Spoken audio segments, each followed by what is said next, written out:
Yo, welcome to Journey to Truth podcast. Tonight we have on Edge of Wonder. Yes. And sorry, I had to do that. Instead of going into, we have Ben and Rob on tonight from the Edge of Wonder. Instead of doing the normal, having them go into their backstory and tell everybody, you know, who they are and how they came into what they're doing, because boring. Yeah, first of all, it is a boring story. We all know that. And no, but we know it already. Yeah, we figured we would just red pill the shit out of you guys and just talk about all current events, anything, 9/11, moon landing, Space Force, secret space programs. But what we're going to start with is the most recent Q drop, which just happened apparently a couple minutes ago. 5 minutes ago. 5 minutes ago. So I haven't even seen it yet. So you guys want to go ahead and go into that, and we can take off from there. Yeah, I mean, I guess we can start off with this. So Q made this post, and there's a it discusses the 6 major corporations that own all of the media companies and the major mainstream media companies in the world, right? And so the idea is, it seems he's pointing out, is this a conspiracy or actually a planned monopoly, basically? Right. And of course, you and I know that this is a planned monopoly, because that's how the cabal rolls. Yeah, and so there is a Twitter account linked, Students for Trump, and they're saying, breaking, the DOJ has announced they're opening an antitrust probe into social media companies. And it says, quote, without the discipline of meaningful market-based competition, digital platforms may act in ways that are not responsive to consumer demands. So I think, like, in a nutshell, basically what's happening is that before Google, you could not sue Google for any search results that came up, because they are considered just like a platform where they're like hosting content. Like, we have no control over what content you find on our... Yeah, it's our algorithms that do it. Exactly. Yeah. But now what's happening is that Google has officially become a publisher now. After, like what Rob is saying, the algorithms, they're specifically designing algorithms to look for certain topics that they would consider like red flagged or conspiracy or something like that. And so by doing that and pushing results that they want out, they are now, they no longer are protected by those rules. And so now literally looks like the government is going to start going after these big companies. Well, I think a lot of people think that, when they think of mainstream media, they're just thinking about the mainstream media, like CNN, MSNBC, Fox, all of these different media companies. But actually, social media is responsible for so much of what we see and hear and how news actually gets spread nowadays. Speaking of which, I'm not sure if you guys saw this, but there was a tweet that kind of started going viral the other day. It was Ted Cruz on Capitol Hill, and he's interviewing a guy named Dr. Epstein, not the bad Epstein, like an actual doctor named Epstein. And they were talking about how anywhere from, I think it was like 2.7 to 10.4 million votes for Hillary Clinton were basically sent over by Google. And, Ted Cruz was saying, are you saying there's 2.4 million votes that basically were, Hillary got due to this? And he's like, no, I'm saying that's the baseline. So it's like way more than that, potentially. Way more, right? Yeah, probably around 10 million, 8 million to 10 million is probably more reasonable, actually, in this case. So. Which is huge. Yeah, ridiculous. And then she's, claiming everywhere she got the popular vote, right? Right. Yeah. Yeah. And on top of that, and there's another thing that's coming out too, where they're California is being hit with over 2 million hippies. No votes that maybe they died, or maybe they're unregistered voters or whatever. Because people, it looks like what was happening, someone would die, but then somebody else would go in, vote for that person. And so now they're cleaning a lot of that up. And there was like 2 million that were just votes that were kind of floating around that people were using, but shouldn't actually count. Yeah, So, it was like the people Yeah. on the registry were like dead, is what you're saying. Exactly. Yeah. Yeah. And I think that was Project Veritas. That was one of the first videos they had out actually exposing that. Can I just say something funny before we go on with this media business? I just Yeah. want to point out Tyler's shirt and mine. Oh, I think you and I were syncing today, buddy. that's amazing. Oh, that's funny. These shirts were actually gifts from a friend of ours in the community. Thank you, That's Sue, awesome. if Yeah. you're watching this. Thanks, Sue. Going back to that Google thing, I remember months ago Trump making a speech saying like it wasn't a speech. He was threatening to start an internet that wasn't controlled by Google. And Yeah. I thought, God, how cool is that? You know, and then nothing else ever came of that, publicly anyway.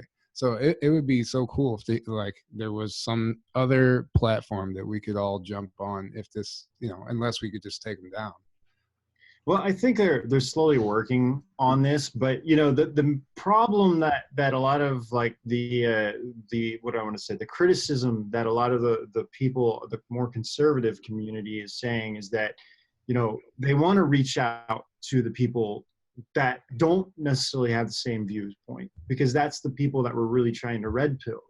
If we have everybody all together like on these new platforms, but we're all believing the same thing, then it's kind of like, well, we're not Echo really chamber. It's an echo chamber. Yeah. Yeah. So It's true. I think there's a balance, but I think we're going to see some major changes happening. After especially that whole expose on Eric Schmidt came out, and Q posted that photo of Eric Schmidt back. Oh, and with the Chinese government or North Korea. Oh, North Korea. That's right. Yeah, and after 2 weeks, that photo was released, and I can't remember the dates. Eric Schmidt resigned within 2 weeks. Yeah. What was he doing in North Korea? Bozo. Did you guys read that expose on him by his ex-lover? No. Oh, No. you guys, we're gonna send this to you. It is some of the craziest crap we've read. I mean, there was a few weeks earlier, there was another one, like a basically huge drop on Facebook. Basically, one of Mark Zuckerberg's ex-lovers. Who's a guy? It was a guy, and so anyway, that's a separate conversation. Yeah. But this one was one of Eric Schmidt's ex-lovers, and she was basically just laying it out, like everything that's been going on, and it was a wild nuts. I mean, Really? how deep all this goes, all the different people involved, his connections to the Chinese government, how he's been blackmailed by the Chinese government, and the Chinese government's trying to control everything. Like it was nuts. So Wow. He goes into how the Chinese regime was actually poisoning his daughter over time. Well, him too. Yeah, and so him too. They had him by the cabals, basically. Literally. So Wow. basically, they had this poison that only they had the antidote to. His daughter or his daughters had it, and he had it. And then if he didn't comply with what they said, they would kill his child. And one of them actually ended up dying from this. And this is all in that Well, article. yeah, this daughter That's he insane. passed away like 2017, I think. And so what according to this article is that he kind of stopped doing what they wanted, and so they stopped giving her the antidote. Now, why So- this is kind of crazy is because Eric Schmidt is the one that gave the Chinese government all of this social credit. The dragon, I think it's called Dragonfly. Mhm. So everyone in China now, like there are cameras up everywhere. Your credit is established based on social credit, which can be tweaked any which way you want. I mean, it's like worse than 1984. It's totally. Yeah. It It's like literally 1984 on is. steroids. Yeah, Yeah. really. Yeah. Well, And so he's the one behind it, and they wanted to leak this out into American society too, right? And I think that was what was on the agenda. yeah, I mean, and that's just like this article is a long article, goes in so much more in depth with everything going on, but they said they've already implemented it in the US as well, secretly.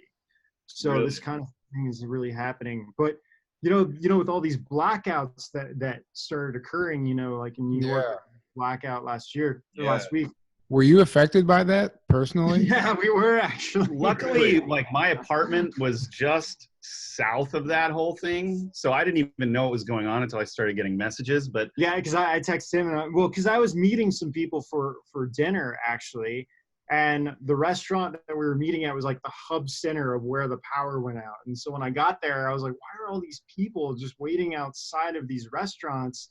And I realized there's no power.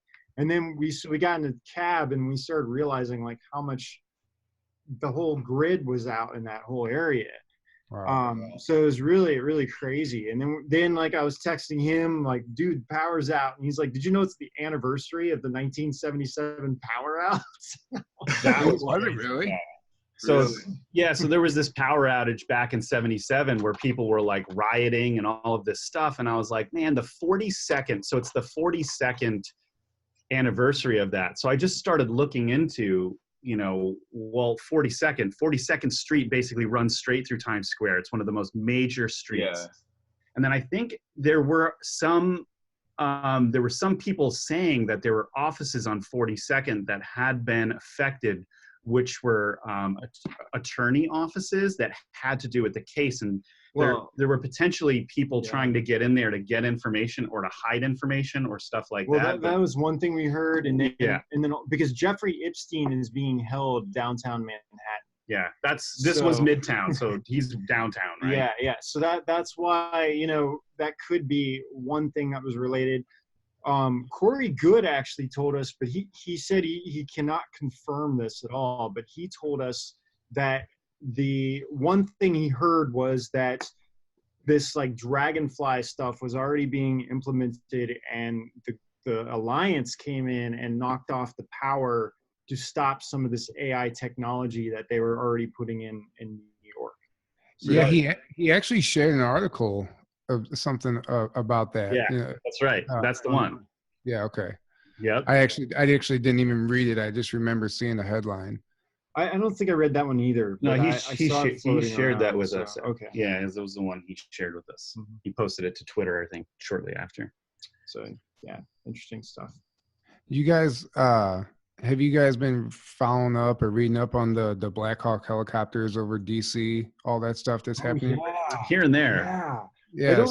I don't know all the details about it, but yeah, we've been hearing about it. Yeah. So what it is they're trying to, so there's some type of like mission Mhm.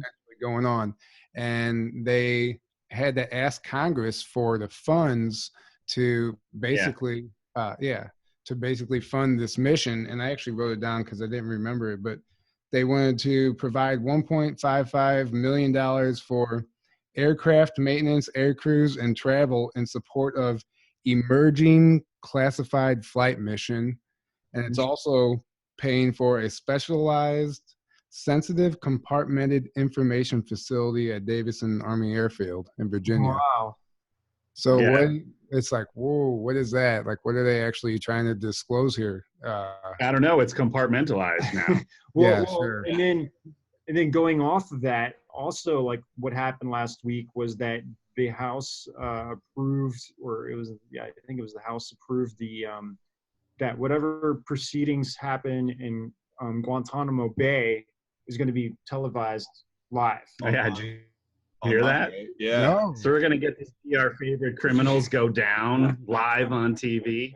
that's like kind of what we were hoping for when we first heard about the indictments, you know, like some big mass arrest and it all being shown on TV. So that's kind of exciting. Well, I mean, what better way to teach history and to have everyone learn? I mean, you know, it's like in a way, it's like the public trials of you know, Nazi Germany, of course, like, you know, up to you to decide whether or not that's serious, but yeah. Yeah, it's like the new Nuremberg trials. Yeah, the Nuremberg trials, that's right. Yeah.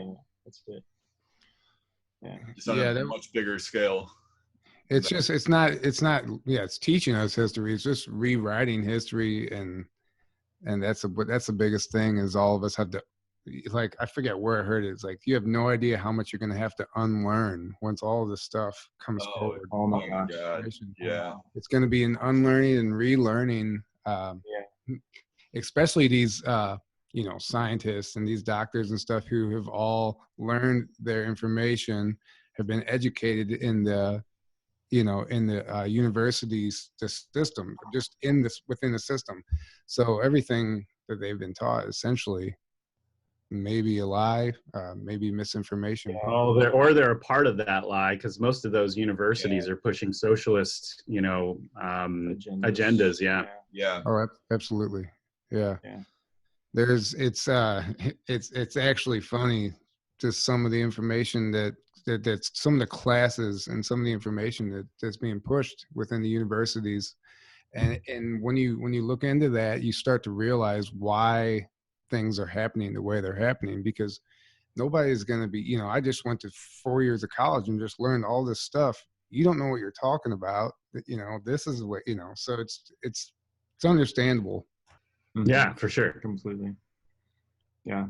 Yeah. I mean, you know, a lot of people bring up about, you know, that the process of being red pill. And one thing that we've realized is like, it's a never ending rabbit hole of constantly realizing how much we still don't know about, you know, our true history. And even for us, I'm just like, man, I feel like I can't get any deeper than this, you know. It's like we come across something else and it's just like, holy cow, you know. It's just like, are all these people really involved? Is this what's going on? But then when you really start looking in a broader scope and seeing connections and seeing people talk about very similar things within like the Hollywood industry, for example, you start noticing patterns, and that's when, you know, things get really real. Yeah, I think investigative journalists nowadays have a really hard time understanding that they have to track back people and family names and where the money is coming from. Mm-hmm. If they would focus more on that, I think they would find more things if they had the gonads to actually go there, but they don't usually. And then it comes down to civilian journalists a lot of times pointing these things out. And, you know, civilian journalists, sometimes that can be kind of rough too, because, you know, it's not for lack of a good heart, but not everyone has excellent researching skills. So we have to be very careful about the information too that's out there and do our own research to corroborate it ourselves, because, you know, Ben and I have found loads of stuff on some of these subjects that aren't accurate necessarily. Exactly. And, you know, we have to be careful what we're putting out, because when it's claims as serious as something like, you know, criminal activity or pedophilia or something like that, you're talking about actually criminalizing people who may not be, you know, I mean, once you say this guy's a pedophile, it's like saying this guy's a Nazi, or that's what the mainstream media does to people when they want to destroy them, you know. And then you totally destroy their name. Yeah, and I mean, there's no need to do that. Like, you know, again, it's like if somebody's actually doing something, we should, you know, say something, expose it. But then at the same time, we also have to be aware and clear that, you know, there's a lot of and disinformation out there, and to do some legwork before we jump to any conclusions. There's a lot of ego that can get involved with some of this stuff, where people just want to be the first to expose something, and that's what we don't need. We really need to be very careful about that and make sure we're being responsible, because these are people's lives. We can't forget that.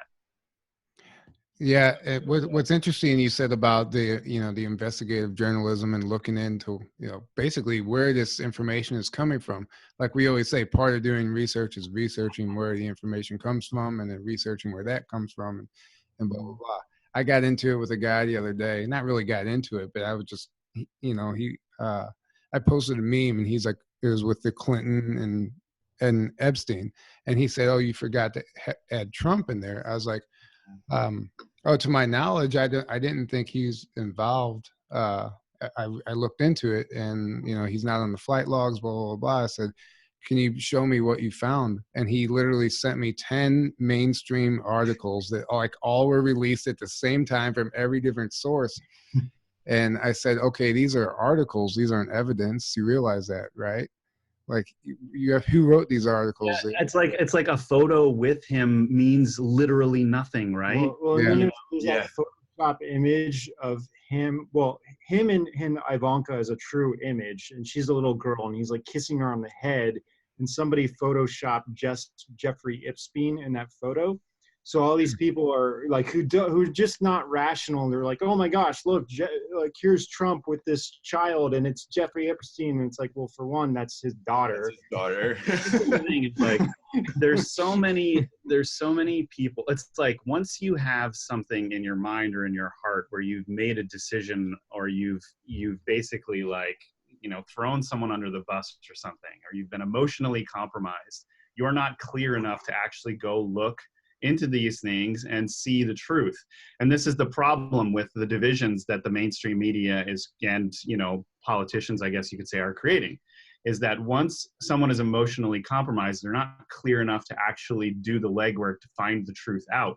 That's why you need journalists, especially, to not have any of those agendas, to not buy into I'm left or I'm right or whatever. Screw all of that, and let's get down to business. What's the truth? What's the truth? Yeah, and this goes both ways too. Like just the other day, I saw this image floating around on Facebook that had a woman in a chair, and it kind of looked like a Jeffrey Epstein type setting, and you could tell that something was weird was going on. Like she was in this hospital chair, but yet it was in like a center of a room, and there's this woman with something doing something, and these two guys in black, and everyone's like kind of freaking out. But I'm looking at the photo and I'm like, this seems like a movie to me. Like the way everyone was positioned, how everything was like, it almost seems like a movie Too scene. perfect to be true. Yeah, then something going on. And then one guy looked really familiar to me. It turned out it was Ron Perlman, and it was a scene from Sons of Anarchy. Really? Yeah. This is what I'm talking about. It's like So it goes both ways, you know? once someone produces like a meme or something, or like even Photoshop something into something for a joke, sometimes it can just, people can end up just taking it and rolling with it. I mean, look at the entire Area 51 thing, right? It was kind of created as a joke, and then it just goes crazy. And then the media really is the one that kind of exacerbated that whole thing. It's you know, and then the entire thing just ended up making fun of conspiracy theorists, just to do what they always have been, which is, you know, to make us all seem like anyone looking into this stuff and giving it a shot is crazy, and no one should listen to them. And, oh, look at these crazy people going to storm Area 51, blah, blah, blah. Well, Area 51 isn't even there anymore. It's a front.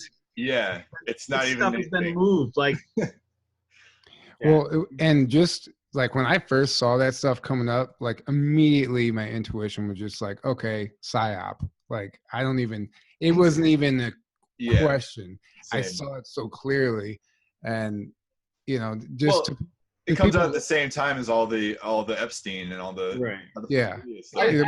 and then the old people faces right after, right? It was like exactly. Think about it, when that software was dropped, the kind of confusion that it caused, and everyone's sending friggin' old photos of one another to, you know, to everyone, and not looking into what's actually going on, right? Oh, go ahead. What? Well, I was just going to say, to put this into perspective, a friend of mine decided she was going to go on a 3-day social media blackout. She just had enough. She got off for 3 days, came back. Within that time, she made a post. She was like, wow, I was gone for 3 days, and I come back to people raiding Area 51 and Old Face app. And like, and that was all she saw. But it's just funny. Like, that's exactly, you don't see anything about the real stuff going on, you know? Yeah, I mean, I don't, you know, they interviewed the guy who created that. It was, you know, and he was just saying he created it as a joke, and it's like, you know, everyone took it kind of too far or whatever. But, you know, I don't know if I blame him or the media. I mean, the media knew what they were doing all along. As soon as you take something like this and have, like, you know, the mainstream media start writing reports about it, well, that's when it starts getting big. I would further what you're saying then, and basically say, well, you have to look at, well, where was it posted? It was posted on Facebook, this page, right? And now we're looking at mainstream media, but it's also social media pushing all of this stuff. And it's really like, again, it's like, think about how easy it is for all of this stuff to just manufactured viral stuff, you know, like it's not that hard to do if you want to do it. I'm not saying that is definitely that, you know, it did go viral, but at the same time, those things can definitely be manufactured. They know how to do that now. All of these things, I mean, they've known how to change our emotions since the 1960s. Yeah. With cigarette ads, with advertising, with all of these different things. since Sigmund Freud, they've been looking into this stuff. Never mind all of the even satanic before ritual that. stuff, Well, right? yeah, Thousands of years, right? This is something they've been slowly perfecting over the years. But I mean, Yeah. going back with that, people are commenting now like we should be raiding the Vatican or Antarctica. Yeah. That's next, I guess. Federal Reserve. Yeah. There's a lot of better places we could raid than Area 51. Yeah, exactly. It's like, it's 7 miles. Like when you get to Area 51, you have to actually go 7 miles before you even get anywhere. So I don't think anyone's going to really. If you walked into the Federal Reserve, you'd just see a Rothschild in the middle of the room. One Rothschild sitting there in the middle of the room in some swing chair. Dude, it's probably a huge underground base under there. Probably actually. is. Yeah. There's actually a YouTube video where a guy drives up to the Area 51 gate. This is an old video. I think I saw that. Yeah, before he ever even gets there, they already have spotted him. They're at the gate. They're threatening him, telling him, with guns in hand, like, dude, get out of here. You can't be here. You're on public, or you're on government property. He goes, no, actually, I'm on public property. I'm on the other side of the fence. They got into a big argument. But, if there's just no way. Actually, I don't even like giving this whole thing energy. Nah, you're right. We can change topics now.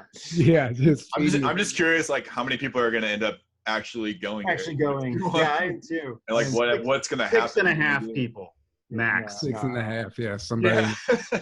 There might be 1,000 people. I mean, like I've heard. I don't know if this is rumors or what, but I've heard that a lot of the hotels are sold out around. I heard that too, actually. Yeah. So there's people already booking hotels. Yeah. So, I mean, there might be a few thousand people that actually show up. We'll see what happens. It's going to be everyone who's attending Burning Man. Yeah. Yeah. There you go. All Burning Man people. Now's the time to turn your home into Airbnb if you live in that area too. Yeah. Make some money. They call it Area B&B. Area B&B. Airbnb, $51 a night. Yeah, right. That's funny. $51 a night. Yeah. So I just saw they just released, just to change it up a little bit, the Cosmic Secret little teaser. Oh yeah. I noticed. I thought I heard your voices on there too. Yes. Yeah, we were surprised to hear our voices on that trailer. Yeah, a lot. We were really surprised. Yeah, I didn't think we would be on the trailer actually, even though it was short. But yeah, they actually interviewed us for the movie before we came to ECETI. So it was that Tuesday that we were arriving at ECETI, and we went with Roger. We stopped at his house because he lives in Portland, and he's like, "Hey, I really want to interview you guys for their next movie that we're doing." So it was cool. We spent about 45 minutes. Yeah, dude, it was great to talk to Roger, especially after the interview. And the dude's just got he's got a really solid understanding. He gets a lot of negative comments in the community because of his tattoos that, Yep. It's like one of these things where it's like, everybody has a past, and the fact that our community judges people based off of their past or those decisions is really disconcerting sometimes. Yeah. Well, it's an easy way for the anti-Corey people, since he works with Corey, they see that and they're like, it's an easy thing for them to use as an excuse to discredit him and discredit Corey and anyone associated. David Wilcock, it's like, oh look, they're satanic. He has a Luciferian. It's like, dude, like. Well, this was happening even before last year's Dimensions of Disclosure. I remember being there. Roger actually got on stage and actually gave his tattoo some attention just to clarify what it was and what it meant and how people had already. This was going on back then. And 2 years ago is when it was shortly after Contact in the Desert 2017.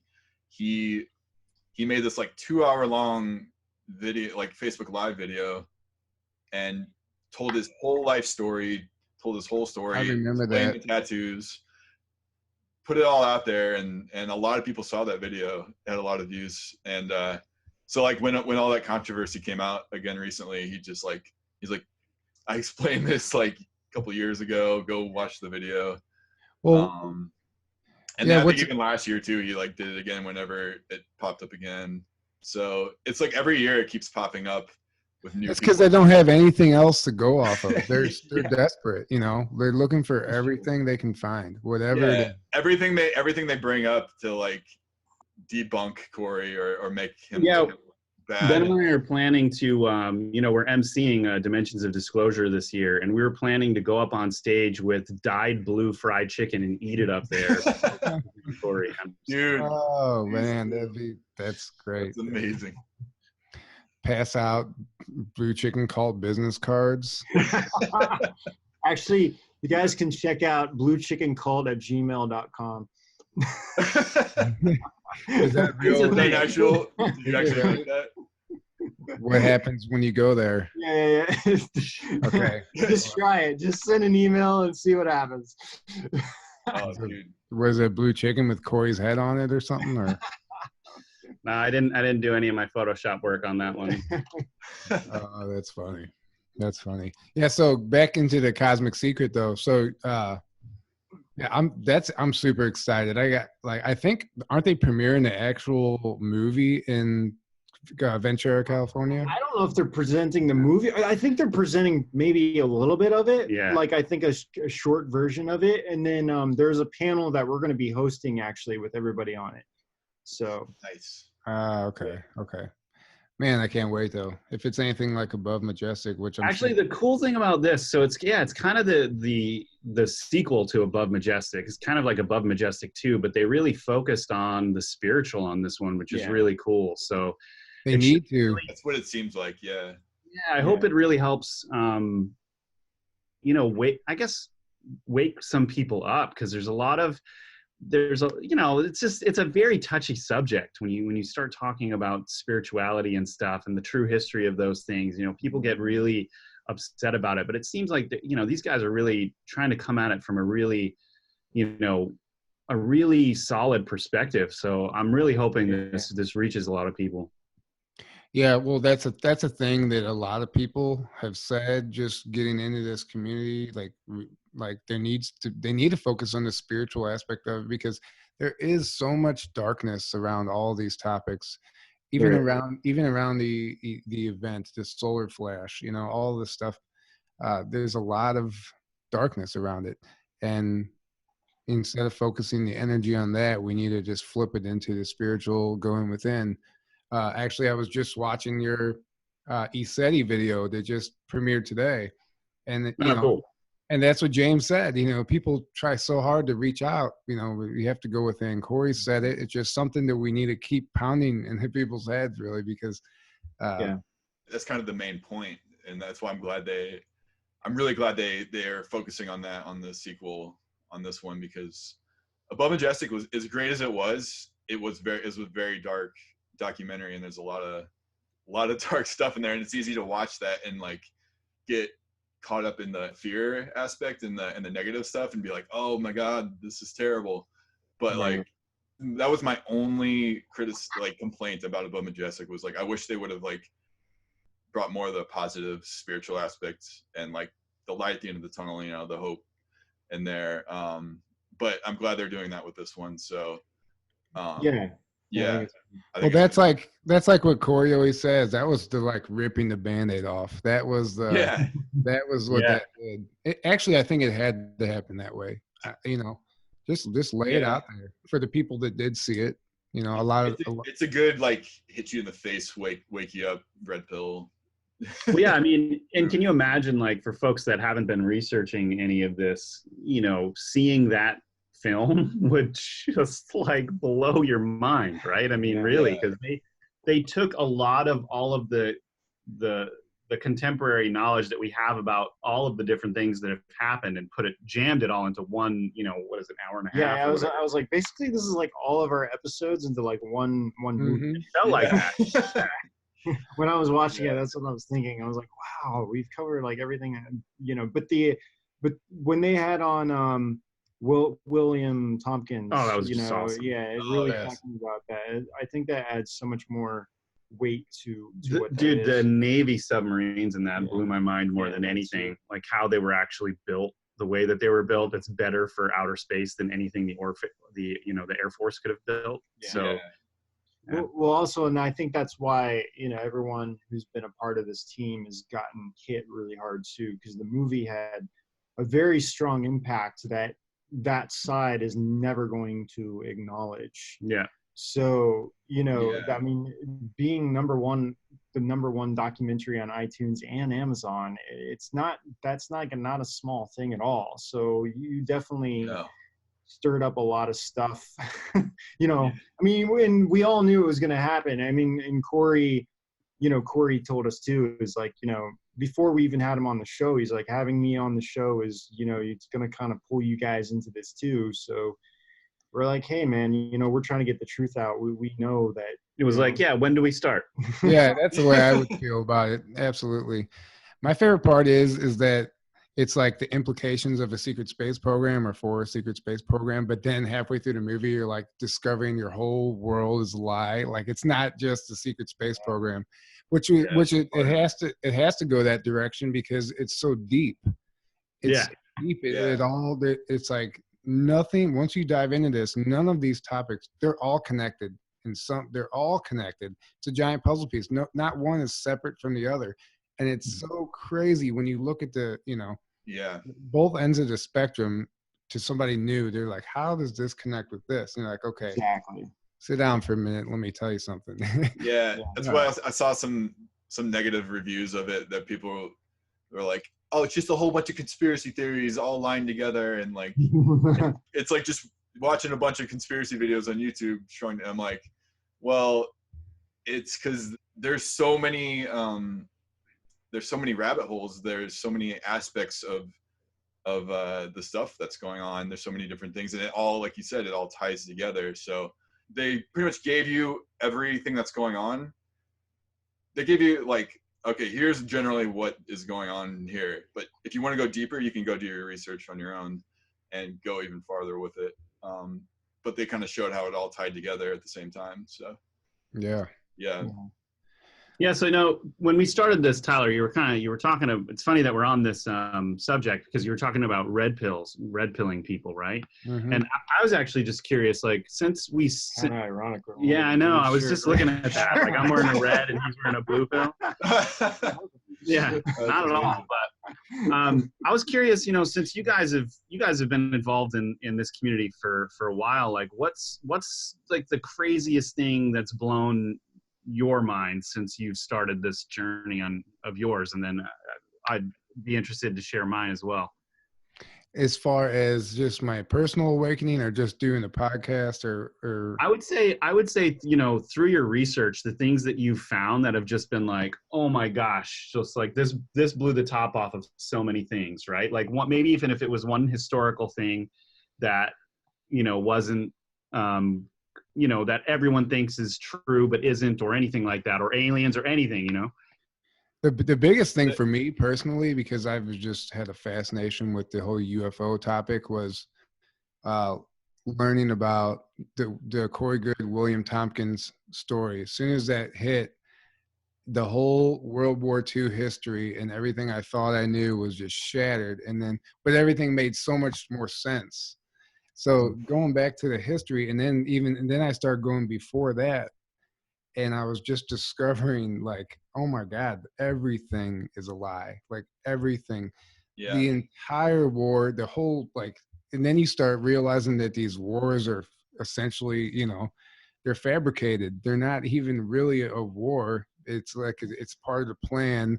And that was, I don't know. And you know where I'm going. I could keep going and going and go. But so the secret space program aspect of it, really blew my mind. It was extremely fascinating to me.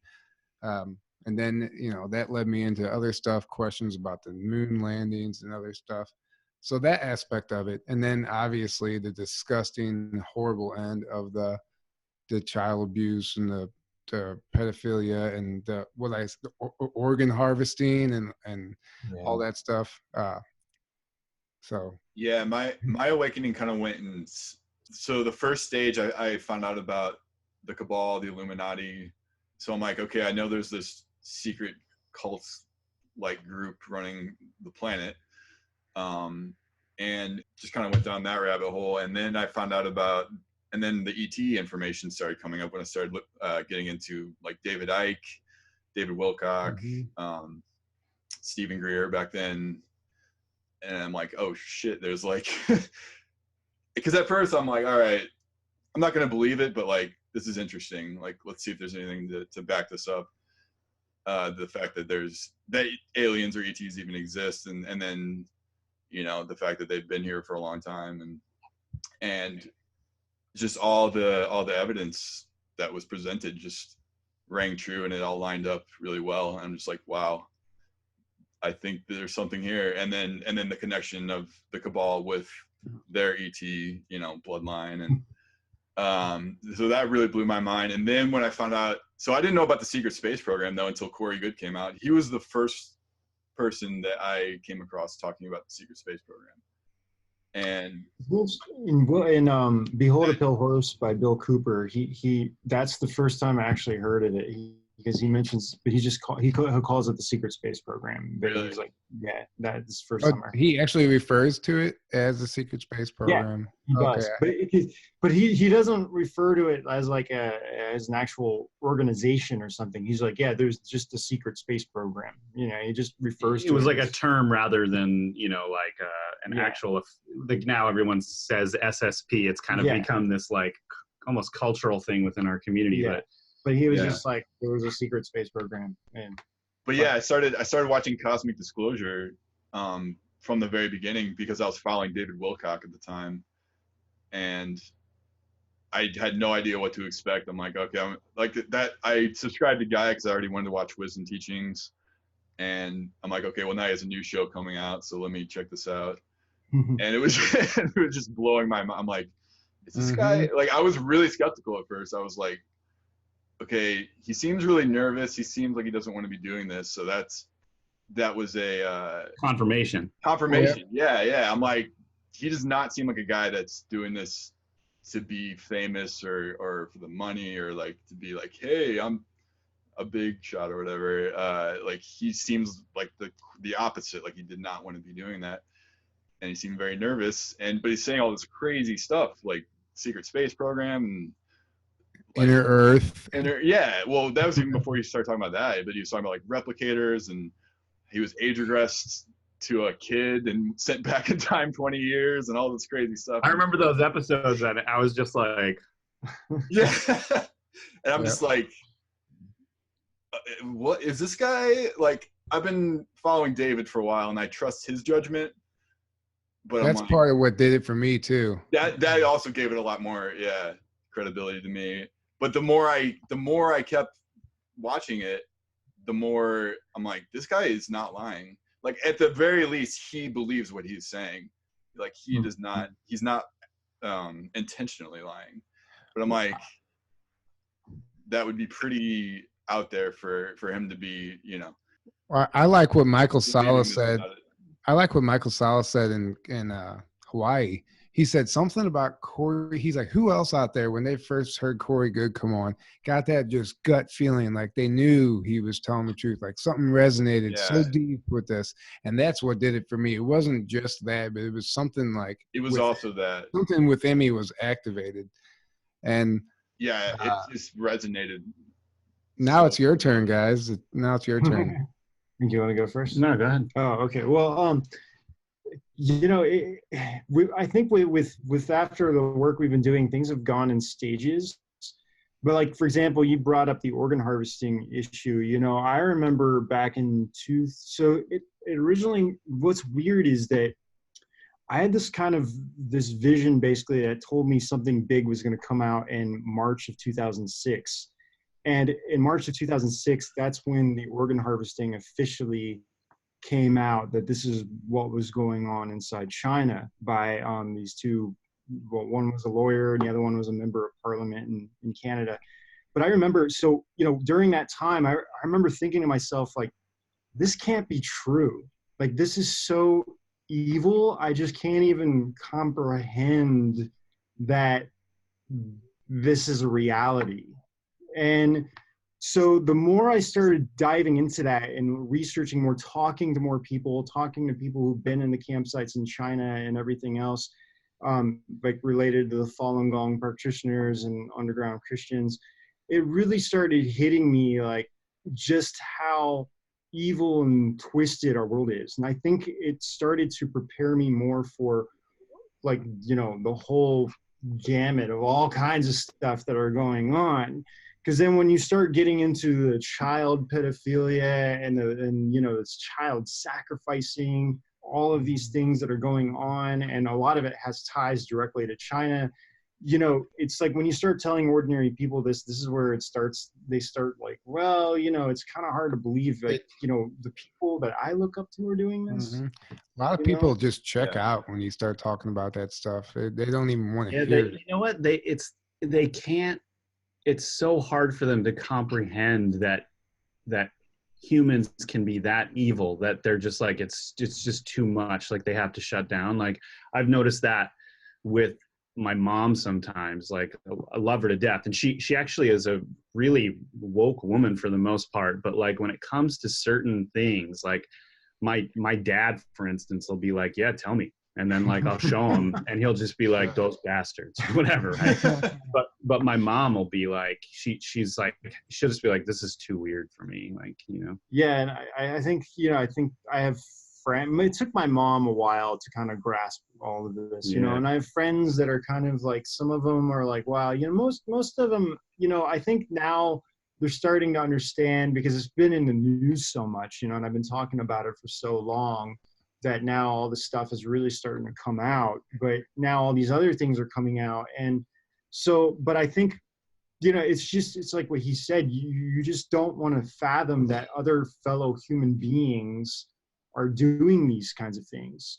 But then, you know, you start looking back at Hitler and what happened during the Holocaust back then, and you know how horrible it was. And it's like, you know, you start looking back in history and it's like, there are these things that have been happening in history. It's just that now, you know, there's so many people on the planet. We have this mass communication with the internet that we can just communicate, send out information instantly. So all this stuff is now starting to come out. And it's, you know, I think that's just one of the more shocking things. But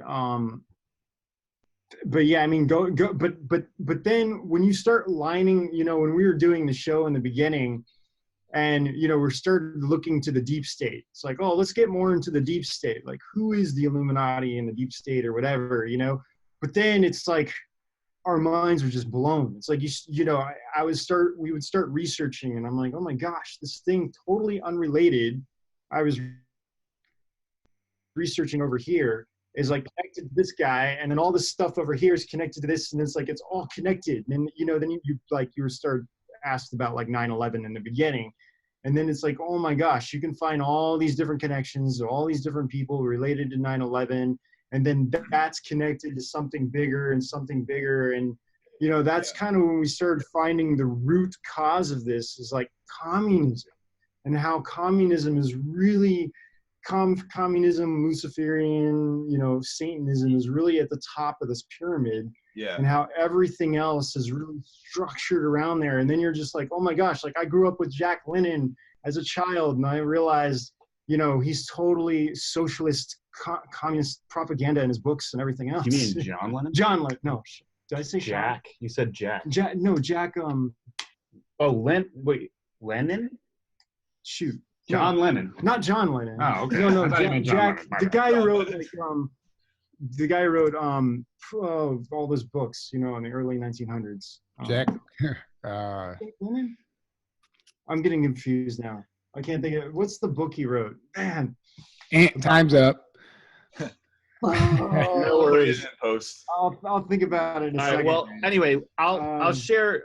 You can come back to this. So I'll kind of share my like what blew my mind, because it actually is. It's almost synonymous with some of the stuff that Ben is discussing. So I think what I've heard a lot of people in our community talk about that they still don't understand to this day is the occult part of this whole thing. Yeah. Mm-hmm. And so I knew it was a thing because I've been researching that for the last 20 years, basically, right? Not just like, I mean, Ben and I've been meditating for the last 20 years, and I've been researching this stuff for a really long time. And it was actually part of my red pill kind of actually engage in a lot of, I think, just research towards that kind of stuff, right? But really, it was when we started to do that research on the show that it started to become painfully clear what was going on, right? So we were just talking about like communism, and what I don't think a lot of people understand is that communism is actually it's the deep state's mind control religion that's been pushed out into society in a very crazy way that's actually gotten us to it's almost like it's basically like this culture that's out there, because when communism became an inconvenient word, they just changed it to socialism. But what people don't really get is that all of this came from Satanism, that Marx was actually a Satanist, and all he did was take the word Satanist out of it, and then because he knew that it wouldn't be palatable, and then pushed the entire thing out. And where it gets crazy is in our second episode of our communism series, we talk about basically Adam Weishaupt's role in the entire thing and how all of this came about, and this idea, this world revolution basically took form through the Bavarian Illuminati. And then when it became inconvenient for the Bavarian Illuminati to move it forward, they were like, well, let's change this and we'll wrap it up in this nice communism, like, you know, basically presented that way. And then they basically pushed it out. And how deep all of that goes is crazy, you know?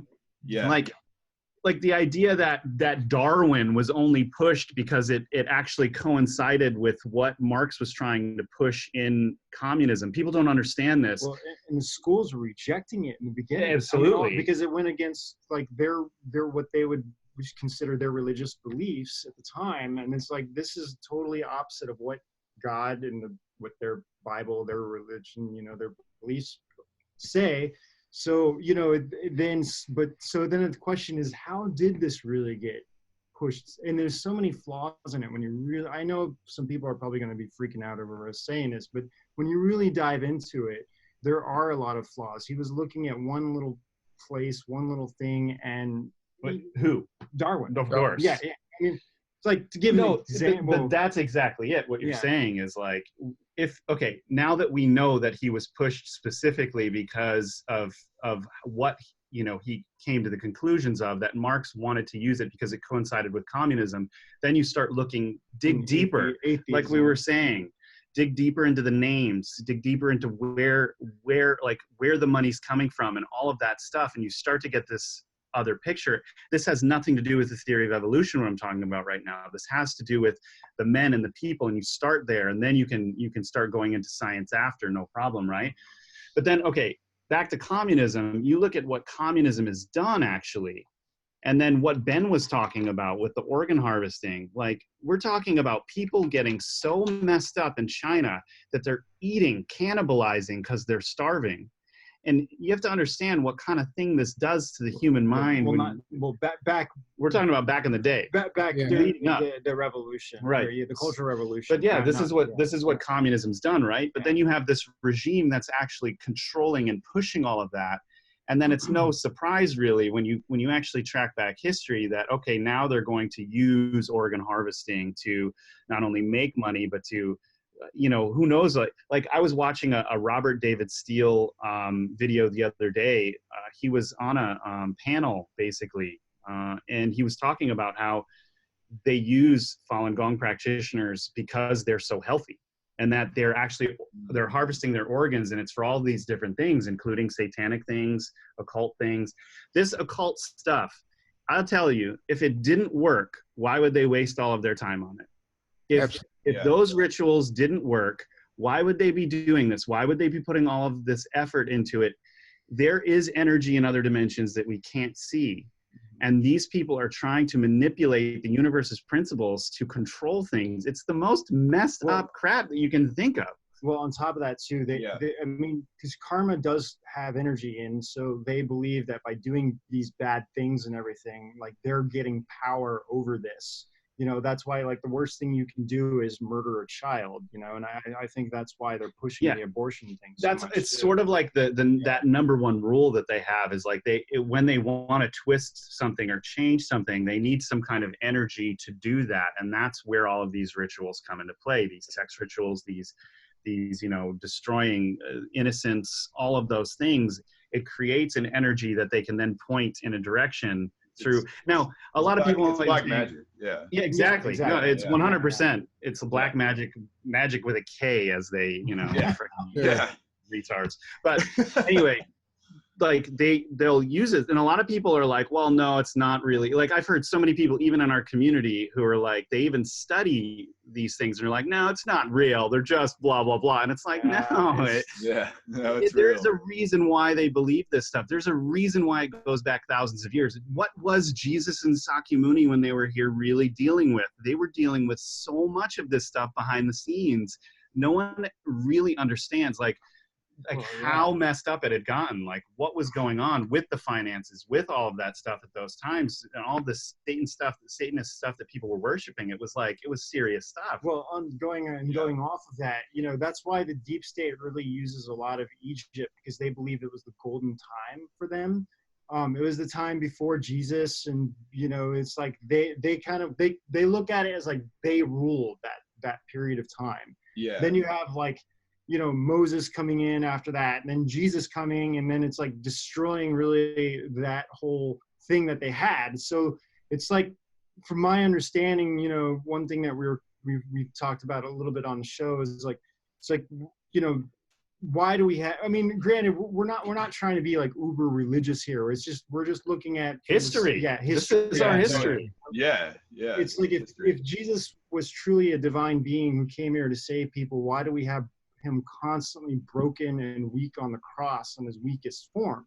Like, if he really came here, shouldn't like everybody want to portray him in a or great like light? Dude, he rose after 3 days. Why don't you show him flying in the air instead of on a cross? Like, what is all responsible for distorting his message and turning it into what modern day Christianity unfortunately has become, with this concept of hell and you're just a lowly sinner. That was not his message at all. He didn't come to be worshipped. He didn't come to tell everyone they're a terrible sinner. He literally came to like show. He's like, no, I'm showing you how to live, and I said follow me. I didn't say worship me. You know? It's like you totally got it backwards. Yeah, that's exactly how I look at it. Like, follow in my footsteps, and it's more like you can become like me. You know, he literally says that. Yeah. If you just worship him, it's like you're always going to be stuck in this thing where it's like, well, I'm just going to do wrong things. Like, I'll go out partying on Saturday, but then Sunday I'll just pray for forgiveness. And it's like, but it's okay because I'm forgiven. Footsteps, like, literally try to be like him, you know? Well, and so here's what's really interesting too, is if you look at India as a place right now, there are more spiritual practices in that area than any other area in the entire world. There's like thousands of them. There's one day a year where they're putting reptilians up on their walls to worship reptilians, right? Yeah. When Sakyamuni was around, like, it was basically, there was this huge deviation, and there were, you know, people blood sacrificing, doing all of these things over there that he was dealing with. It's same thing with Egypt too, right? Yes, absolutely. Exactly same thing. And then on. if you look at what happened in that history, it's really interesting, because it was almost like Sakyamuni left before he had achieved everything that he needed to. And what ended up happening is that this Brahmanism culture, and you know, obviously Brahmanism now changed into Hinduism, but what happened to Brahmanism and Buddhism kind of became this one thing, and then it was just worshiping all of these things at once, right? There isn't any really legit Buddhism, not like the sort of, I guess you could say, clean, like one path Buddhism, like that moved over to Tibet, and then it moved into China, right? Mm-hmm. So now that whole area is just this huge amount. And if you look into where is the first instance of vampires, for instance, well, the first instance of vampires comes from these beings that they were worshiping in India, and they were like blood. They were like these things that were eating blood and all of that stuff. And every single righteous path says don't eat blood, right? Basically. And then all of those folks ended up migrating to the West, and then they ended up we start seeing all of these, like, as soon as they migrate over, and what was it, like the 1400s, 1500s, I think it was, we start seeing all of these like instances of vampires being exhumed and stakes being put through their hearts, and we're all just like, that's fake. Yeah. I mean, it's like, yeah, you know, maybe it is, but what the hell? That's a weird story, right? Well, what you just said, like, why would they do it if it didn't work? You know, so like what you were started getting into earlier is like, so, you know, there's God, which they promote, but they don't promote the God that they believe in, which is Lucifer. And this is actually what I found fascinating in your law of attraction video. You went into this and where that all came from, which was a great job. Oh, thank you. But that's just it.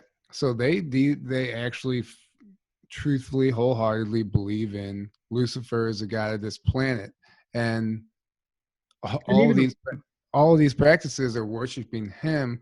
And then they have us distracted with the religions and all the other stuff. Yeah, and the way they justify what they do is that they think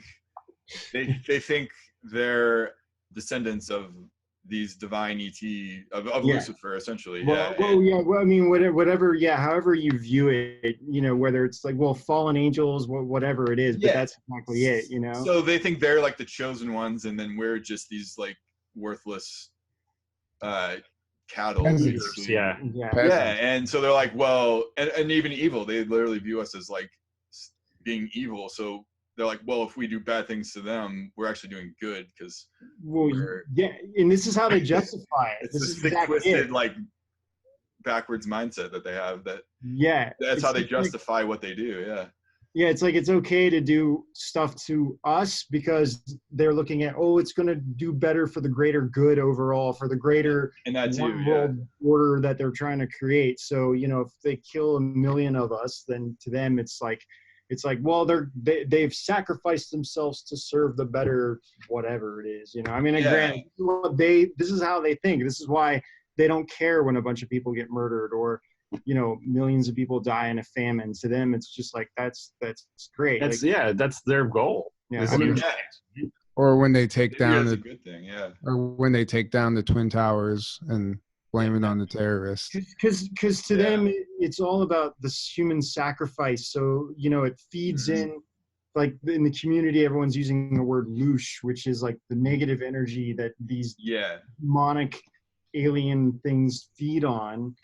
And so like the more of that, the better. And you know, the whole thing is, you know, again, I know we're going to touch on some things that people may not fully agree with, but the whole order out of chaos thing, you know, their understanding is that you need the world to be in complete chaos in order to have some kind of order come out of it, which according to the principles of the universe, when you're literally looking at that, it actually is opposite of the principles of the universe, you know. But I think personally, they're trying to create, from what the research we've done and what we know, is that they're trying to create this like hell on earth to force like the final battle here on earth. It's like, let's make this place so chaotic, so horrible that we'll force, you know, the divine forces to come here and we'll have this final battle. Yeah, that's pretty deep. That's really shit. But I mean, this is what they think, though, mind you, right? It's like this is actually their belief. Like these are the elites. So actually, like not all of them, but like that 20% that's really rich and doing this stuff. You know, like it's literally like Harry Potter was a friggin' documentary of the Collins family. I'm not even kidding. It was like everything that Voldemort said came straight out of the Fritz Springmeier like Bloodlines of the Illuminati Collins family, you know, section. It was ridiculous. But also at the same time, you know, people have to realize this is why we're here. You know, this is why all of us are here doing what we're doing, because this place was so horrible. And there's so many people out there that have talked to me, especially because we've all felt the same way. It's like, why are we here in this horrible place? You know, we feel like our home is somewhere else. And we look at the stars, you know, especially when we're all little, And we're like, I feel like I belong somewhere up here. And it's like, why am I stuck here? And now it's like, we're starting to realize like we're all helping to fight this battle against this evil force that is beyond just in the physical realm. There's like these other things that are happening in other dimensions and then darker entities that are here. And, and we're coming here as well. And we're all like, we are having this final battle. Yeah. And, nailed it. and it truly is like a shadow, what it is, or shadow civil war or World War III, whatever you want to call it. It's happening behind the scenes right now. And then you try and tell somebody that, this earthquake wasn't natural, that was an attack. It really gets deep, but it takes an understanding from the beginning. And this has been the game the whole time. It is mind-blowing, mind-shattering shit, but it's well, and also for those of us who are actually concerned with red pilling our friends and family, what you don't want to do is walk up to your friend or family and be like, evil reptilians rule the world. Hey, that earthquake the other day, that was technology. Yeah. Wake up, like that's not gonna work, right? Yeah, So, You want to be tactful with how you read. Right. Well, I've seen a lot of. Let's start back here. Yeah, I've seen a lot of like fire hose at red pilling. And No, but I mean, never, it can work, right? Like you can use that. You can if you and if you know how to tell that story, you really can. If you do it right. I do find a lot of folks in our community, like they know so much and they just feel like they have to tell someone, and then they do, and they're like, man, why didn't that have the effect that I want? Well, even I have a problem with my own family, because it's like I wanted to try to tell them everything, and they're just like, what? And I'm like, I plant a lot of seeds with my family. They're like you guys said, like they're woke on a certain level, but then at a certain point it gets too weird, too out there, too crazy, and they're like, no, that's just like, but I know how to kind of like steer them in the right direction, so I'll like plant these seeds to like lead them in that direction. Yeah. There isn't one particular way to do it. You have to gauge everybody personally. This is so important. See where they're at in their journey, if they're even on their journey, if they're sleeping in a coma or where they're at. And that's where you go. When I find somebody who's totally unaware of it all, and I can see they're struggling, I've said this before, I'll start as something as simple as like, have you ever considered changing your diet? Quit eating that junk food, because once they start doing that, they'll start feeling better, and they'll start raising their vibration and bring themselves to a frequency where this information will resonate. So even something as simple as that, but then just for some people, and other people, I call them buzzwords. You listen for that certain word, like, okay, they know something, you know where to come in, at. So Yeah, I think that's really important because, in asking questions is so helpful. You like you just said, you really have to find it. You have to speak at their understanding and their level. So, I usually start out too with people like, oh, are you into conspiracies at all? And almost everybody says 9/11.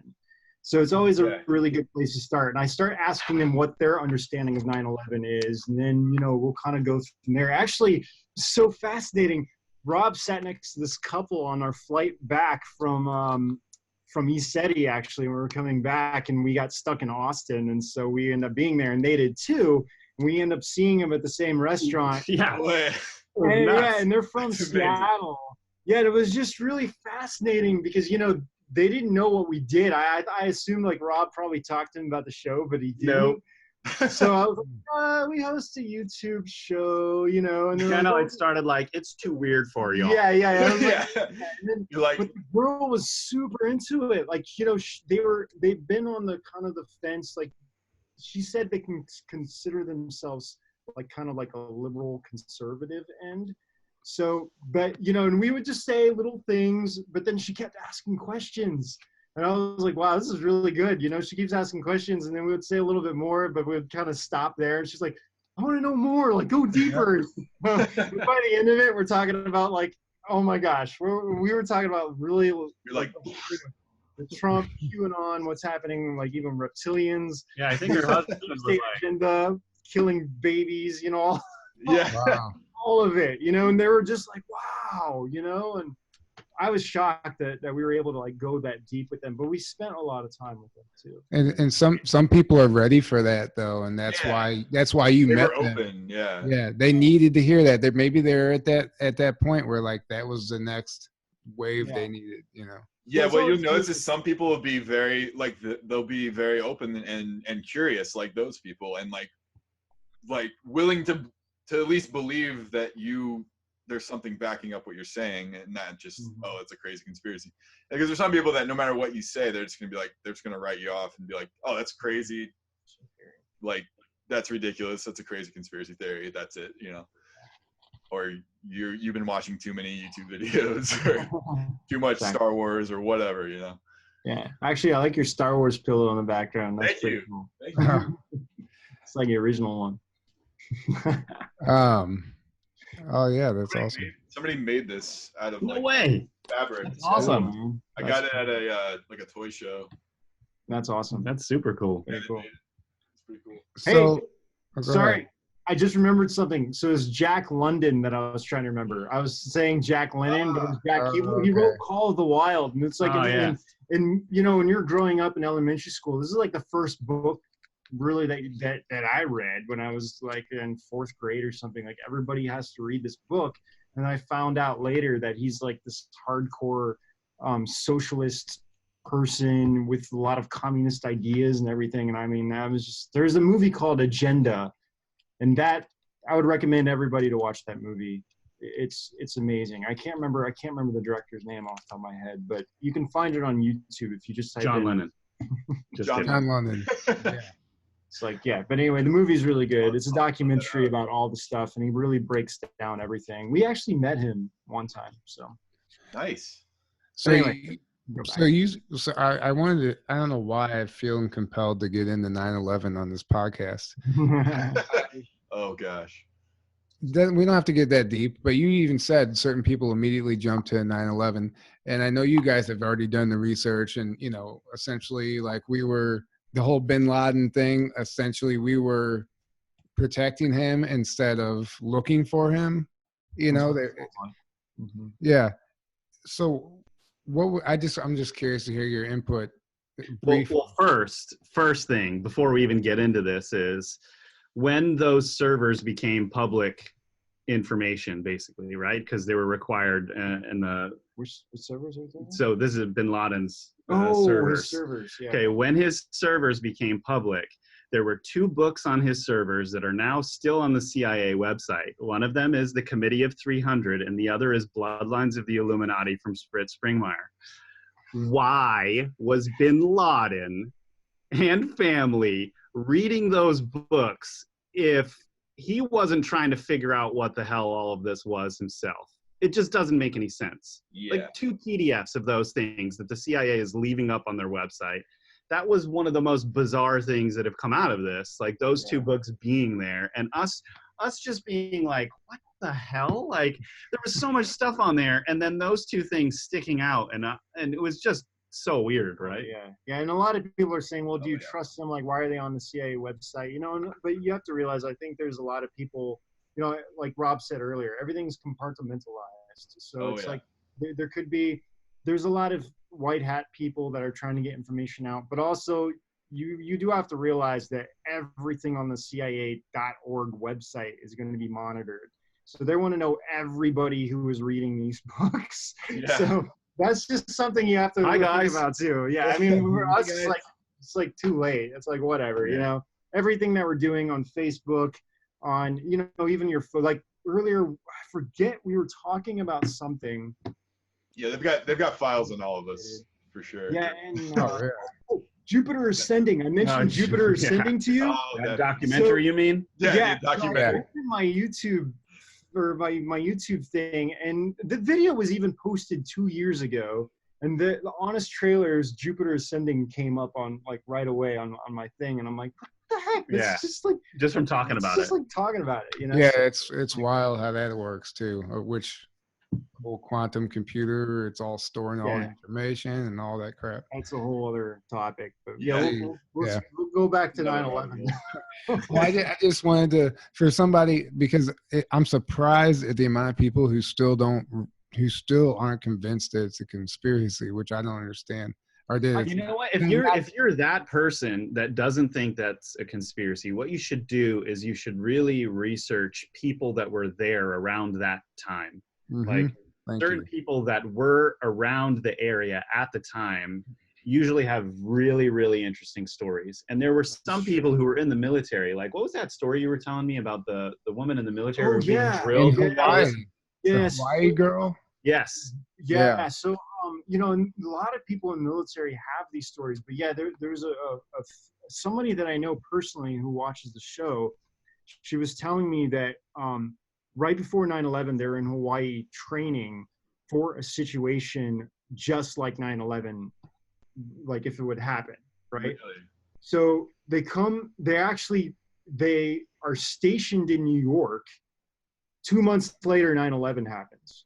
And she's like, this is so weird. She's like, we were just preparing for this exact scenario. So she's like, I know exactly what to do.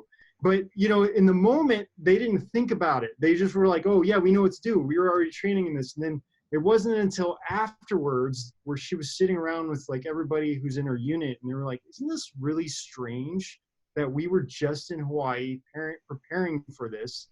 And then and we get sent to New York. And then it happens in New York, you know? Wasn't there another drill that was like the day of 9/11?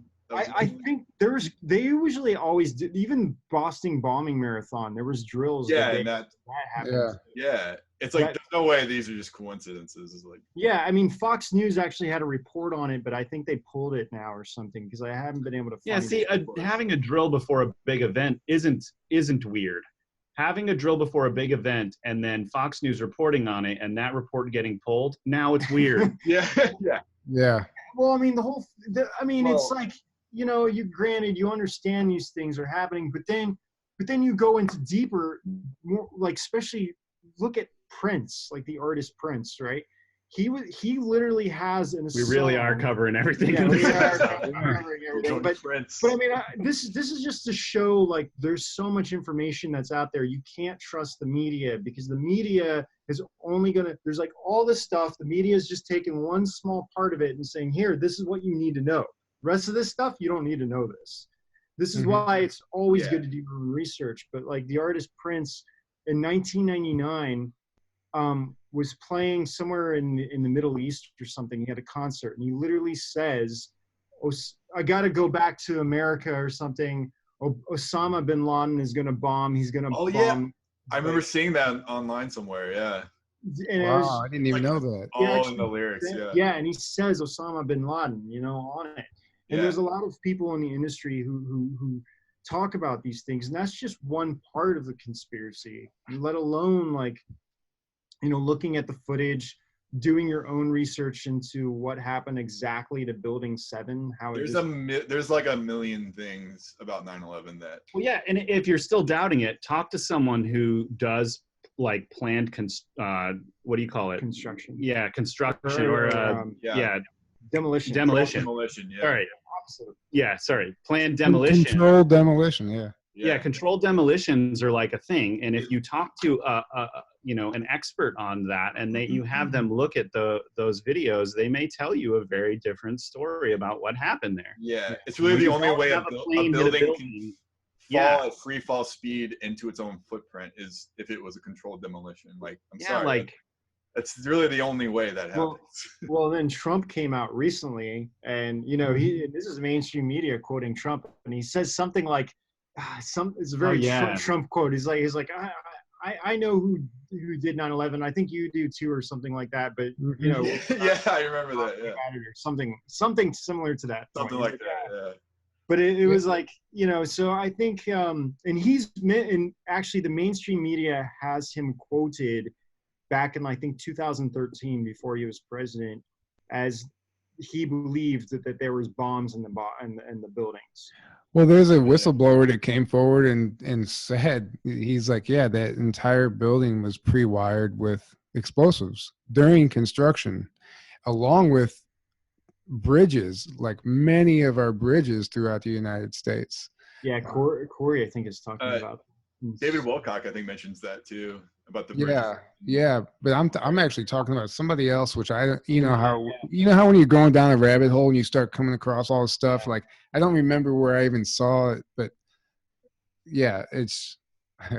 Yeah, I mean, and that's when, like, I think for people, it gets kind of scary, and it's people feel a little trapped. But we have to like, this is why, like, we always encourage people to really remember that this is why we believe so strongly in the divine aspect of all of this. Like, we believe fully in a divine creator or God, whatever you want to say. Not in the religious aspect, but more in the spiritual aspect. Yeah. And really, what's really truly going to save us as a human race is really wanting to improve ourselves and to reach those higher levels and to really seek the truth in that aspect. Because at that point, if also, you can also look at this as like higher alien beings that exist too, that are trying to help us out. And we believe in divine beings and these extraterrestrial, like, and a lot of these extraterrestrial races, the ones that are trying to help mankind, came from higher dimensions and or different dimensions. And a lot of people just, I mean, you could call anything that's not a part of or that wasn't originally on Earth an alien, like, Sure. But there's a lot of planets out there that maybe aren't in this dimension. I mean, and there's evidence of them helping us out. Like, for example, if you look at one of the SpaceX rockets, I forget which year it was, but you can literally see this like UFO flying over the rocket, and right after it does, the rocket explodes. I remember seeing that. Yeah, definitely. So these things are happening that we just don't know about. So there are things out there that are assisting us and helping us, and divine beings out there that are guiding us, so many of us, through this journey. So these physical things, it reminds me of like Darth Vader when they're like, we have this battle station, and he's like, nothing can compare to the Force, really. It's just like, and that's exactly what happened. Like, one torpedo blows up the Death Star. Sure. And just on the ET subject, where I steer people, I'm sure you guys know about this. You might not, but if you go to the FBI's website, type in the Roswell, pull up the Roswell documents, which were declassified, or I think after 25 years they naturally become declassified or something like that. But they have the Roswell documents, and it says they recovered a UFO with bodies, with extraterrestrial bodies. They go into the whole thing right on the FBI's website. You just have to dig and pull that document up. So if there isn't anything to it, why is that on there? Yeah, exactly.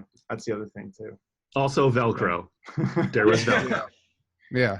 Velcro, and was the other one Teflon? I mean, can you imagine walking into that ship and there's alien bodies everywhere, and you look up at the wall and you're like, Velcro. What is That's amazing. Yeah. I don't think it was quite. Probably not. Yeah. It's also interesting that you look at the trajectory of like technology up until when Roswell happened, and it's going like this, and then in the 50s it just starts skyrocketing, right? You start getting computer chips and computers and all this LEDs and all this crazy stuff. Well, and there's always the theory that Roswell was, they were PLFs on there, programmed life forms that only last about a week. They're like a program, literally a programmed life form with a due date, essentially. So they come here, they crash on purpose to give us technology to help leapfrog us. Yeah, to help leapfrog us, because obviously at that time we know what was going on behind the scenes. The secret space programs were being developed and all that stuff. So the public wasn't getting any of that. So they're like, okay, here's a gift. But I think unfortunately, like, the negative forces have really used this, and I think they're doing it, like the biotechnology and the human cloning aspect of all of this stuff is really, I mean, we get computers and phones, but then again, it's all being controlled and monitored. But I think that, there's two sides of every coin. So, you know, it has helped our living situation, like, you know, having a car and being able to talk, doing things like this online. But I think a lot of this is going to change in the future. You know, the evil elements that have a lot of control are starting to be destroyed, and you know, the balance is now being shifted to the positive side. So Yeah, absolutely. Yeah, it definitely is. My God, we've gotten in just about everything. Yeah, as soon as you mentioned Roswell, I was like, he can end now. He's covered it. We've covered everything now. Exactly. Much. And it's 5:55, well, our time. Hey. So I guess we'll go ahead and start wrapping this up. Do you want to talk about, I mean, everybody knows you're going to be emceeing Dimensions of Disclosure and all that stuff. Any other future projects you have or anything else? Yeah, I mean, aside from Dimensions, which, by the way, they're doing something really cool this year where they have a really reliable live stream. So if you can't go to Dimensions of Disclosure because, you know, whatever, you can't get the time off or whatever, you can actually buy a live stream ticket, and it's very reliable this year. And they're hiring a whole team. Yeah, and it's only it's like $111 or something. Mm-hmm. It's totally great deal. And it's going to cover like every speaker in the whole time. Yeah, and you're going to get to see us be dorks. I mean, okay, I think I just unsold you guys, but yeah, go on. As long as you bring the Nerf guns. Yeah. They're coming. And a whole lot of other things, actually, including some costumes, probably. Hopefully. Anyway, yeah, so aside from that, we've got a couple of crazy things coming up. We're actually doing at least a 2-part series on the truth of the hip-hop industry, and it might be one of the weirdest things we've ever researched. It's one of the weirdest Holy things. cow. Like, yeah. Y'all, I mean, we grew up in the 80s, so we were kind of around when all of that stuff was changing. Yeah, I was never really big into hip hop or rap, but a lot of my friends were. Same here. But you know, so I know a lot of the music and everything, and all the players who were involved, some of the insiders that have come out and talked about these things that have been corroborated by other insiders. I mean, this is going to be a wild ride through the world of hip hop for sure. Coming out speaking. I mean, there's people within the community coming out. Exactly. Speaking out about this. I'm like, how in the world? Like these are not small people. Like you have, you know, people from Public Enemy. They mentioned something here, another guy mentioned something here, and they're giving you the intel, but no one's putting it all together. So it's just been, you know, it's been a pretty crazy researching this stuff. Really weird. Yeah. David Wilcock in his last article mentioned how they weaponized rap music for the prison industry, boom, that's the prison industrial complex. So we're going to be going into all of this stuff, and it's nuts. And the other thing is, there's a guy named Donald Marshall who we just kind of heard about him a while ago, but you know, we're so focused on so many other things that we just never really had a chance to really dive into him. And the other day, both him and I like really dived into this guy named Donald Marshall. And it's just nuts. I mean, his story is almost as crazy as Corey Goode's, but there's evidence that, like, smoking gun evidence actually, that actually shows that this dude seems to be telling the truth. And you know, and it actually goes along with a lot of what Corey is talking about. That's what's weird too, is when this stuff like we were talking about, how you know someone's telling the truth is when we start seeing a lot of all of these things converging, and they're basically telling a different part of this bigger story. But I mean, he's going into how all these famous people are being cloned, and how there's evidence of it. And he mentions Britney Spears, and how he even talks about one of her videos is about her breaking into a cloning facility and like destroying her clones. That's not what happened. But I mean, she does have a video about she didn't do that. She just really wants to do that. Well, she anyway. But then it goes into like some famous people who are actually speaking out against cloning. Like one of them, I can't even think of her name. Tia Tequila, and then Nicki Minaj or whatever. Minaj. Yeah. At least you didn't butcher their names or nothing. Yeah. Exactly. Yeah. But yeah, anyway, so we've got that coming up. We've got a bunch more interviews from SETI coming up, different folks that were there, like Peter Maxwell Slattery, who has like the craziest UFO footage we've ever seen, and a guy named Barry, who like really has some crazy experiences. Firsthand Experiences with extraterrestrials, all kinds of stuff. So we're really excited to be publishing a lot of this stuff. Yeah. So the hip hop series is going to be on edgeofwonder.tv, which is our donation platform. You know, it's like Patreon, our own Patreon, where we give back to people who are donating, because YouTube is now not actually suggesting our videos at all. So, you know, they've basically, our revenue has been cut to like 1/10 of what it used to be on YouTube because of what they've been doing. So we had to come up with a way to support ourselves, which is edgeofwonder.tv, and we're trying to give back to everyone who's donating to us there. Yeah. So yeah, you guys can check that stuff out there if you'd like. Yeah, and then Dimensions Disclosure, and then in October we have something called Disclosure Con, which this guy named Doc Skinner who's putting on. So we're gonna be there I think it's in somewhere in Arizona. I can't remember where though. Nice. Right. And make sure everybody go to their website, and if you have a baby, get the Q onesie, because that's awesome. Yeah. That is, The Q baby onesie. Where we go onesie, we go allsy. Exactly. Yes, I love that. So we didn't come up with that. We just thought it was hilarious, and we were like, let's make an outfit out of this. But yeah, we realized there was a onesie, like we could make a onesie on our little merchandise platform there that we use in Teespring. So Nice. Yeah. we put it together. Actually, it was funny last week, man. We went live and I literally created that onesie in like 5 minutes, right? And when we publish, we're showing the onesie on screen, and I'm like, I friggin' spelled onesie wrong. during the live stream, Luba, one of our designers down here, she like changed it all so that it was right on the website. So yeah, Nice. anyway. Oh, perfect. Hey, last final minute update. Q posted something while we were talking. No way. All right. And it was Senator Ted Cruz tweet, says, today I penned a letter to Attorney General Barr and calling for an investigation into Antifa and under the Racketeer Influenced and Corrupt Organization Act. So basically, this is the first step in calling Antifa a terrorist organization.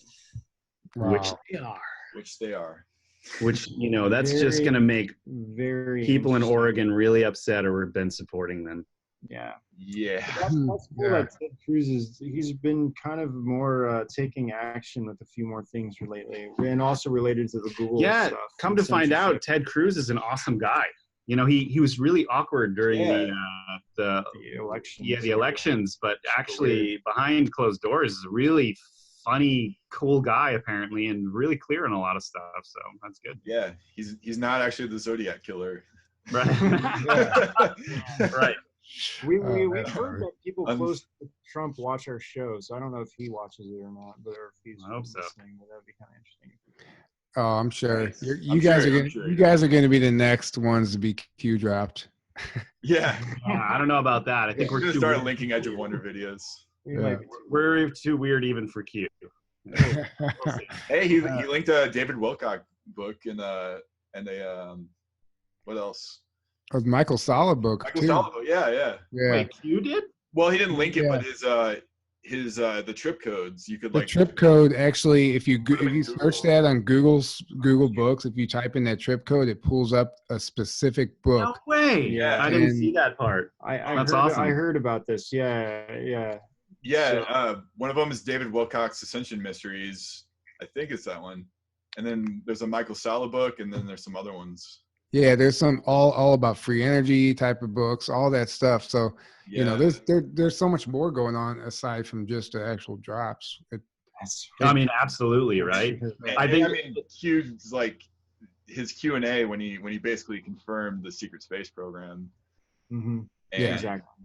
Yeah, it's like that's a whole Q is a whole other topic for a whole. Yeah, we'll be here for another hour. Yeah. yeah, exactly. All right, so Well, go ahead. Real quick for those people, watching, one thing we say a lot is that, it's been a year and a half and the FBI, the CIA, the NSA, no police force, Mossad, no one has been able to pinpoint Q. You think after all this time, if it really was a LARP, this dude would have already been arrested. Oh, he would be dead. Yeah. They would have tracked him down like immediately. I like what Jordan always says. He's like, why don't they just ask Trump about Q? Because they know the answer. They don't even want to open that can of worms. Yeah, I mean, because if Trump came out and said no, Q is not real or anything else, that would everyone would just be like, okay, fine, closed book, end of story. They lose all their fuel. Yeah. But that's a great question. Why aren't they asking him? Instead, they're attacking Q without asking President Trump directly. Exactly. Yeah. All right. So we're going to go ahead and end with that. And I'm going to let you guys do the outro like you make your guest. So go ahead. Well, what are we doing with this? Is Rob and Ben from Edge of Wonder and on Journey to Truth. Journey. Well, see you out on the edge. Okay, I know. I didn't know if you guys. I'm waiting for him. Well, no, see me queuing him. I didn't know if you guys want us to say that since that's. I'm just giving you shit, but yeah, do it. Special about you guys. That's what I'm trying to cue him. This is Rob and Ben from Edge of Wonder, and we'll see you out on the edge of Journey to the Truth. Boom. Done.